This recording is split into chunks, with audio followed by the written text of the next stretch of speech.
कहाँ सोया है चौकीदार। विजय माल्या नाक के नीचे से हो गया फरार, कहाँ सोया है चौकीदार। चाय बेचने वाला पूरा भारत बेच रहा है, इसी काम में हासिल से महारत बेच रहा है। कि रेल बिक गई, तेल बिक गया, बिका हवाई अड्डा, सब कुछ बिकता देख के खुश है अपने जेपी नड्डा। कि जनता महंगाई की मारी, जनता महंगाई की मारी करती हाहाकार, कहाँ सोया है चौकीदार, कहाँ सोया है चौकीदार। जंग में कागजी अफराद से क्या होता है, हौसला लड़ता है तादाद से क्या होता है। कि बिरसा मुंडा की धरती ने फिर से ये ललकारा है, बिरसा मुंडा की धरती ने फिर से ये ललकारा है, बिरसा मुंडा की धरती ने फिर से ये ललकारा है। जीतेगा गठबंधन है, सुरेन दोबारा है, जीतेगा गठबंधन सुरेन दोबारा है। जो हर जालिम से टकराएगी वो आंधी बनाऊंगा, जो हर जालिम से टकराएगी वो आंधी बनाऊंगा। नए अंग्रेज आए हैं, नया गांधी बनाऊंगा। जो गैस सिलेंडर 350 रुपए 400 रुपए का बिकता था वो 1000 रुपए के पार पहुंच गया। यह है इनके नारे की सच्चाई। क्या नहीं महंगा हो गया? मैंने तो देश की पार्लियामेंट में खड़े होकर के नरेंद्र मोदी जी से आंख मिला के कहा था कि भाजपा की सरकारें वो सरकारें हैं जो अपनी पसंद की फिल्मों पर टैक्स फ्री करती हैं और कफन पर जीएसटी लगाती है, टैक्स लेती है। शर्म आनी चाहिए इनको। ये भाजपा की सरकारें वो सरकारें हैं, इसीलिए इनके झांसे में मत आइएगा। ये धोखेबाज लोग हैं। ये नारा कुछ और लगाएंगे, करेंगे कुछ और। इन्होंने नारा लगाया था बेटी बचाओ बेटी पढ़ाओ, याद है प्रधानमंत्री का ये नारा। और फिर इस नारे की सच्चाई क्या निकली कि हाथरस में दलित बिटिया के साथ जब बलात्कार हुआ तो उसकी लाश को रात के 2 बजे बिना परिवार की मर्जी के भाजपा की सरकार ने पुलिस लगा करके रात के 2 बजे जलवा दिया। यह है भाजपा के नारे की सच्चाई। जंतर मंतर पर पार्लियामेंट से महज 500 मीटर की दूरी पर जंतर मंतर पर ओलंपिक पदक लाने वाली बेटियां जब अपना हक मांगने के लिए बैठी तो दिल्ली पुलिस ने उन ओलंपिक लाने वाली बेटियों को, पहलवान बेटियों को दिल्ली की सड़कों पर घसीटने का काम किया। यह है इनके नारे की सच्चाई। इनके झूठ के नारे के चक्कर में कभी मत पड़िएगा। और इन दिनों आकर के नारा लगा रहे हैं नफरत वाला।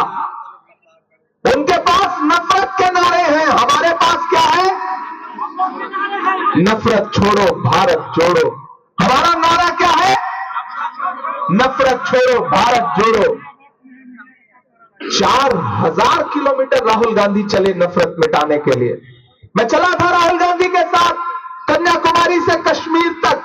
अपने पैर के छालों की परवाह किए बगैर वो इंसान कितना चलता रहा? 4000 किलोमीटर पैदल चलता रहा।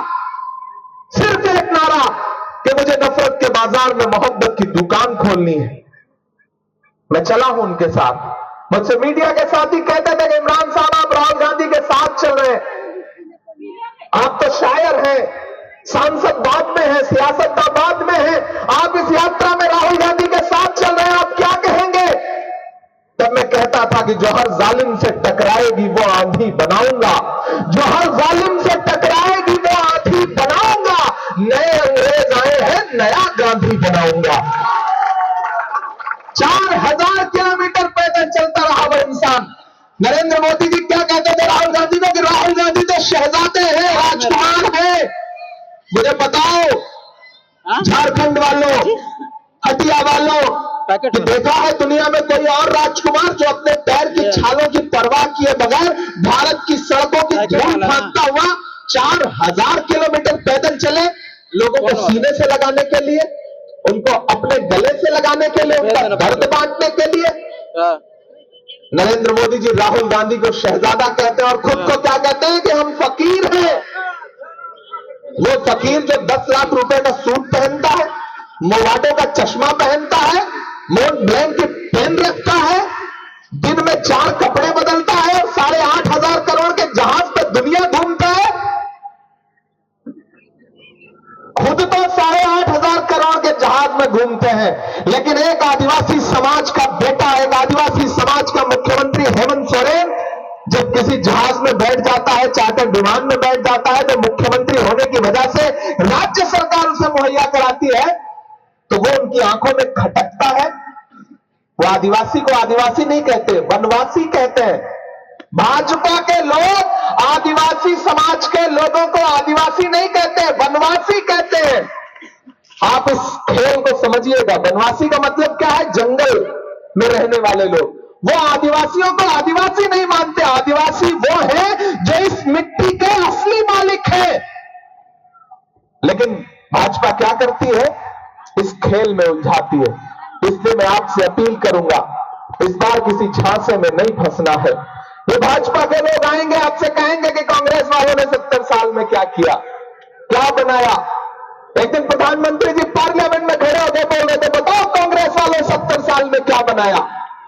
मुझे लगा मैं खड़ा हो जाऊं और गिनाना शुरू करूं, तब तक खड़गे जी बैठे थे। उन्होंने कहा, इमरान मत बताओ, जो बताओगे ये उसको भी बेच देंगे, इनका काम सिर्फ बेचने का है, मत बताओ। यहां आएंगे प्रधानमंत्री जी, यहां आएंगे उनके मुख्यमंत्री, पूछेंगे कि 70 साल का हिसाब दो।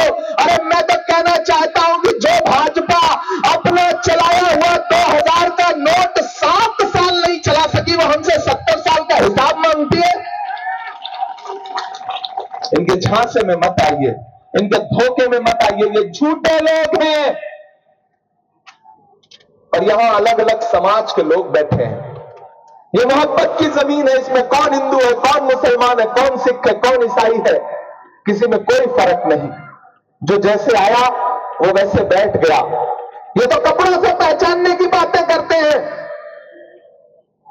नफरत को पनपने नहीं देना है। झारखंड में, हटिया में नफरत को हराना है, मोहब्बत को जिताना है। लड़ाई सीधे 2 लोगों के बीच में है, भाजपा और गठबंधन के बीच में।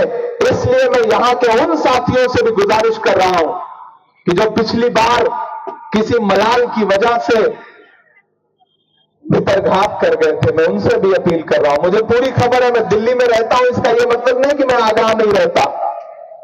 ये जो 7-8 हजार 10,000 का फर्क रह गया था, अगर आप लोगों ने चाहा होता तो वो फर्क मिट ही सकता था। तुमने चाहा नहीं, वरना हालात बदल सकते थे। ये मेरी आंख के आंसू उनकी आंखों से निकल सकते थे। तुम तो ठहरे ही रहे झील के पानी की तरह, दरिया बनते तो बहुत दूर निकल सकते थे। मैं आपसे साथियों गुजारिश करूंगा कि इस बार किसी झांसे में नहीं आना है। इस बार आपको एकजुट होकर के कांग्रेस और झारखंड मुक्ति मोर्चा के जो गठबंधन के प्रत्याशी है, आरजेडी गठबंधन के प्रत्याशी है, अजय नाथ सहदेव जी, जो आपके अपने हैं, आपके बीच के हैं, आपके घर के हैं, पढ़े लिखे व्यक्ति हैं। एक को आपने 3 बार मौका दिया है और एक आपसे 1 बार मौका मांग रहा है। तो मेरी आपसे गुजारिश है कि अपना एक वोट लेकर के घरों से निकलिए। 1 नंबर पर है ना इस बार, आधा घंटा मतलब पहले से ही 1 नंबर पे है, तो फिर रहना भी 1 ही नंबर पे है। तो इस बार जो पिछली कोर कसर रह गई थी ना, उस कसर को भी पूरा करिए, घरों से बाहर निकलिए। कैसे टूट गया? और आज से इस चुनाव को अजय नाथ सहदेव बन के लड़िए, हेमंत सोरेन बन के लड़िए, इमरान प्रतापगढ़ी बन के लड़िए, राहुल गांधी बन के लड़िए, क्योंकि ये लड़ाई नफरत के खिलाफ है। और नफरत के खिलाफ लड़ाई समाज के हर व्यक्ति को लड़नी पड़ेगी, तब आप इस लड़ाई को जीत सकते हैं। उनके पास संसाधन बहुत है, पैसा बहुत है, हेलीकॉप्टर ढेर सारे उड़ रहे हैं, लेकिन हमारे आपके पास हौसला है, जज्बा है, खुददारी है, स्वाभिमान है। और मैं तो पूरे झारखंड वासियों से कहना चाहता हूं कि आपके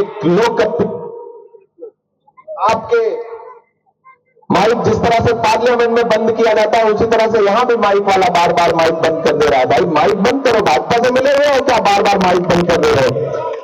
लेकिन आप माइक से हमारी आवाज को नहीं रोक सकते। कहा गया है, सुना गया है, कोई न बोले। जबान दराजों को मशवरा है, कोई न बोले। अजीब लुकनत पसंद हाकिम से वास्ता है, जो चाहता है, जो सोचता है, कोई न बोले। लेकिन हम बोलेंगे, हम आवाजें बुलंद बोलेंगे। मैं इसलिए जिंदा हूं कि मैं बोल रहा हूं, दुनिया किसी गूंगे की कहानी नहीं लिखती। मेरे भाई, इस बड़ी लड़ाई में मैं आपके बीच में अपना दामन फैला करके कांग्रेस प्रत्याशी के लिए, गठबंधन प्रत्याशी के लिए अपील करने आया हूं कि इस लड़ाई में आपको साथ देना है। मैं एक नज्म आपको सुनाता हूं, वो नज्म नहीं सुनाऊंगा तो आपको लगेगा कि मैं इतनी दूर आया था और ऐसे खामोशी से चला गया। याद करिए वो नारा प्रधानमंत्री जी का 2014 में कि भाई देश के खजाने की चाबी हमें सौंप दो, हम देश नहीं लूटने देंगे। याद है वो नारा? मैं चौकीदारी करूंगा। अब तो मैं उसी चौकीदार से पूछना चाहता हूं कि कहां सोया है चौकीदार? आप लोग फिरते हैं क्या? मुझे लगना चाहिए कि मैं पूरा दिन लोगों के बीच में खड़ा हूं। मुझे ऐसा ना लगे कि मैं सोए हुए लोगों के बीच में खड़ा हूं। हौसले के साथ, देखिए चुनाव है ना, वो जज्बे से लड़ा जाता है, हौसले से लड़ा जाता है। जंग में कागजी अफराद से क्या होता है, हौसला लड़ता है तादाद से क्या होता है। तो आपको उस हौसले के साथ इस इलेक्शन में आगे बढ़ना है। मैं तो पूछ रहा हूं उस चौकीदार से जो झूठ बोल करके चौकीदारी का वादा करके देश की सत्ता पे आया कि कहां सोया है चौकीदार, कहां सोया है चौकीदार। याद रखिएगा अगली लाइन पे, कहां सोया है चौकीदार, कहां सोया है चौकीदार। विजय माल्या के नीचे से हो गया फरार, कहां सोया है चौकीदार, कहां सोया है चौकीदार। चाय बेचने वाला पूरा भारत बेच रहा है। बेच रहा है कि नहीं बेच रहा है? बेच रहा है कि नहीं बेच रहा है? चाय बेचने वाला पूरा भारत बेच रहा है। इसी काम में हासिल से महारत बेच रहा है कि रेल बिक गई, तेल बिक गया, बिका हवाई अड्डा। अब एक भी हाथ खामोश नहीं रहना चाहिए अगली लाइन पे कि रेल बिक गई, तेल बिक गया, अड्डा। रेल बिक गई, तेल बिक गया, बिका हवाई अड्डा। सब कुछ बिकता देख के खुश है अपने जेपी नड्डा। के जनता महंगाई की मारी, जनता महंगाई की मारी करती हाहाकार। कहां सोया है चौकीदार, कहां सोया है चौकीदार। बहुत शुक्रिया दोस्तों। बस एक बात आपसे आखिर में कहना चाहता हूं कि बहुत दूर से चल करके आपके बीच में आया। झारखंड पर दिल्ली वालों की, असम वालों की, गुजरात वालों की, वहां के जो हाकिम है ना, उनकी बड़ी साजिश वाली नजरें हैं। अपने सूबे को बचाइए। नफरत आपके सूबे को अपने आगोश में लेना चाहती है, लेकिन आप झारखंड के लोग हैं। बहन कल्पना सोरेन जब नारा लगाती है कि झारखंड झुकेगा नहीं, इंडिया रुकेगा नहीं, तो यह नारा भाजपा वालों के कलेजे में तीर की तरह चुभता है। इसलिए भी मैं आपसे अपील कर रहा हूं कि देखिए, ये जितने झंडे यहां पे लगे ना, एक तरफ लालटेन है, एक तरफ तीर कमान है और एक तरफ हाथ का पंजा है। लालटेन जलाओगे तो रोशनी होगी और तीर कमान चलाने के लिए हाथ की जरूरत पड़ेगी। हाथ से ही तीर खींचोगे ना, पंजे से ही तो तीर खींचोगे। तो इतना अच्छा एकजुटता बना लो, इतना अच्छा गठबंधन बना लो नेताओं ने गठबंधन बना लिया है, जमीन पे अगर कार्यकर्ता भी गठबंधन बना लेंगे। राजनीति में छोटी छोटी शिकायतें, छोटी छोटी मनमुटाव ये होते रहते हैं, लेकिन हटिया वालों एक बात याद रखना, जब लड़ाई बड़ी हो तो छोटी छोटी चीजें नजरअंदाज करनी पड़ती हैं, छोटी छोटी चीजें नजरअंदाज करनी पड़ती हैं, वरना लम्हों ने खता की थी, सदियों ने सजा पाई। याद रखना मेरी इस बात को, यह जब्र भी देखा है तारीख की नजरों ने, लम्हों ने खता की थी, सदियों ने सजा पाई। इसलिए इस बार बिल्कुल नहीं चूकना है। जेएमएम, कांग्रेस, आरजेडी, जिसके जो भी चाहने वाले, जो भी कार्यकर्ता हो, एकजुट हो जाइए। बिल्कुल एक निशाना आपके दिमाग में हो, जहां कांग्रेस का प्रत्याशी है वहां हाथ का पंजा आपका निशाना होना चाहिए, जहां जेएमएम का प्रत्याशी है वहां तीर कमान आपका निशाना होना चाहिए, जहां आरजेडी का प्रत्याशी है वहां लालटेन आपका निशाना होना चाहिए। अगर आपने एकजुट होकर के वोट कर दिया तो फिर से झारखंड में हेमंत सोरेन को मुख्यमंत्री बनने से कोई ताकत रोक नहीं सकती है। इसलिए बस इतना, यहां माए बहनें भी बड़ी तादाद में बैठी हैं। मैया समाज योजना, मैया सम्मान योजना जो चल रही है ना, अगर चाहते हैं कि और बढ़े, इसकी धनराशि और बढ़े, तो फिर घर में एकजुट होकर के एक साथ उस दिन निकल करके जाइए और अजय नाथ सहदेव को वोट दे करके उन्हें विजयी बनाइए।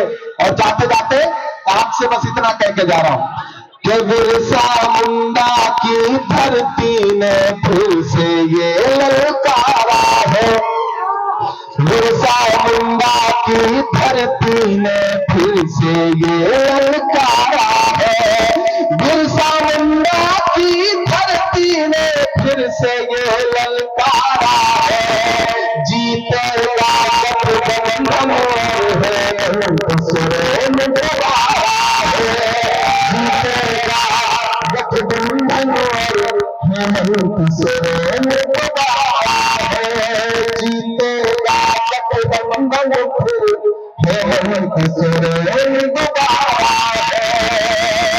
बहुत शुक्रिया, आपसे वादा करता हूं आप अजय नाथ सहदेव जी के जिता के विधायक बनाइए, झारखंड में गठबंधन की सरकार बनाइए, फिर आपसे मिलने के लिए, आपका शुक्रिया अदा करने के लिए आपके बीच में आऊंगा। हमारे स्टेट चेयरमैन मंजूर अंसारी साहब, हमारे नेशनल वाइस चेयरमैन अनवार अंसारी साहब, सारे साथी यहाँ पे, और हमारे कमरुल साहब मजबूत आदमी है, देखिए सेहतमंद आदमी है, इनकी सेहत ऐसे ही मजबूत होती रहे, इनका ये वजन इसी तरह बरकरार रहे, सरकार आने दीजिए, इनका सियासी वजन भी बढ़ाया जाएगा, ये वादा करते हैं आपसे। बहुत शुक्रिया, बहुत बहुत। thefollowup.in. Like, share, and subscribe. www.thefollowup.in